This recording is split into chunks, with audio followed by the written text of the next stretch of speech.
membahas materi mengenai kawin alam. Kawin alam merupakan proses perkawinan yang dilakukan tanpa bantuan manusia.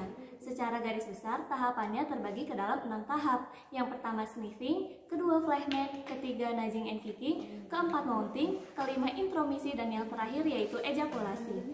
Sniffing merupakan tahapan di mana ternak jantan mengendus pulpa dari ternak betina. Fleshment merupakan tahapan di mana ternak jantan melipat bibir bagian atas. Nudging and kicking merupakan tahapan di mana ternak jantan menyenggol serta menendang bagian tubuh dari ternak betina. Mounting merupakan tahapan di mana ternak jantan menaiki ternak betina. Intromisi merupakan tahapan di mana ternak jantan mulai memasukkan alat kopulasinya ke dalam vulva dari ternak betina. Dan yang terakhir, ejakulasi merupakan tahapan di mana ternak jantan mengeluarkan semen ternak di dalam organ reproduksi ternak betina.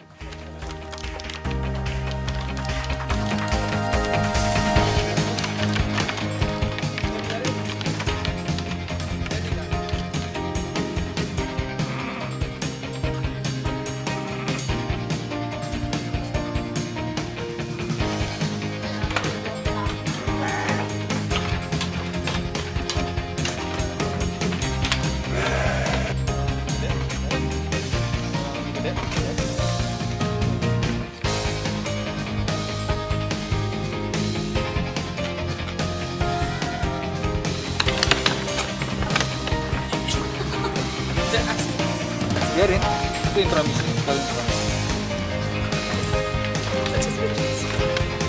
Nah.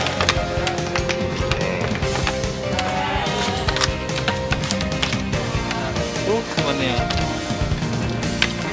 Kan ditampung Udah, diserahkan, tampung. Baik, setelah ejakulasi sperma ke dalam saluran reproduksi ternak betina, maka sperma ini akan terus bergerak menuju oviduct. Nah, fertilisasi terjadi tepatnya di bagian tuba falopi. Nah, proses dari fertilisasi ini, sperma akan menembus korona radiata dengan bantuan enzim hyaluronidase atau corona penetrated enzyme, dan terakhir menembus zona pellucida dengan bantuan enzim akrosin. Saat sperma menemukan vitellus, terjadilah singgami. Singgami ini adalah proses fusi antara pronukleus jantan dan pronukleus betina. Saat terjadi singgami, vitellus akan merespon dengan memproduksi fertilizin dan juga membentuk vitelline block. Sehingga sperma yang masuk itu hanya satu, sedangkan sperma yang lain itu akan mengalami aglutinasi. Fusi antara sperma dan oosit haploid itu akan membentuk satu sel diploid, yaitu zigot. Nah, zigot ini akan terus berkembang dari satu sel, terus membelah dari satu sel menjadi 2 sel, menjadi 4 sel, dan seterusnya.